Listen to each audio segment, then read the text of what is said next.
So, for this particular portion of the assignment, you're going to be creating a Pinterest board and you're going to be finding 25 to 30 or more images that inspire you.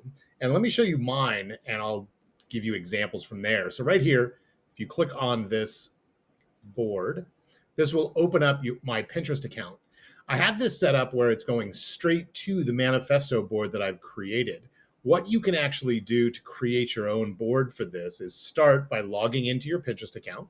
Then, right over here in the corner, go ahead and click this button and choose board.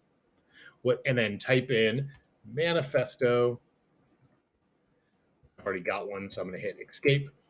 And what that will do is that will create a blank board for you to pin things to. So here's an example of the things that I pinned. So for this particular assignment, what you want to do is you want to look for things that have typography, like cool uses of showing how there's contrast, like bigger words, smaller words, maybe script versus the serif or sans serif fonts. You may be looking at things that just have quotes that inspire you. You may be looking at things that are illustration styles. Like I really like some of these kind of simpler line styles. So I thought that could be kind of cool. I really liked this idea of like a darker silhouette for a person and then colorful stuff there. So the actual things that you pin to your board don't necessarily have to specifically relate to your manifesto.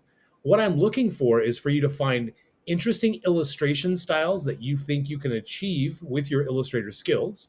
I want you to find color palettes. And you're like, oh, I like this color and I like these colors.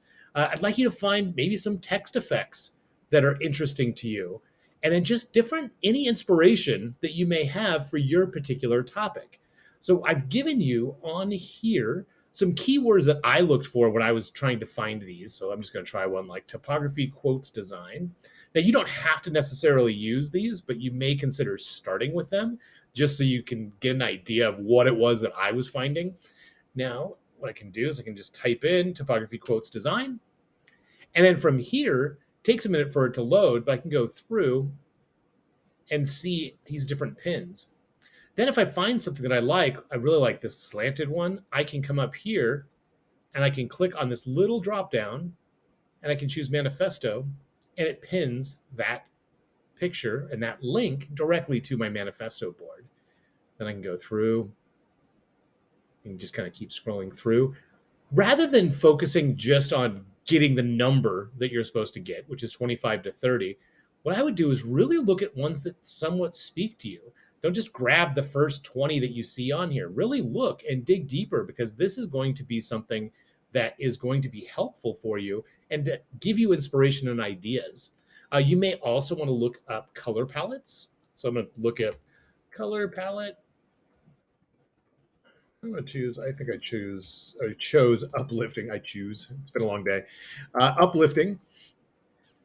And I started looking through some of these to see like, ooh, those colors are cool. I like that.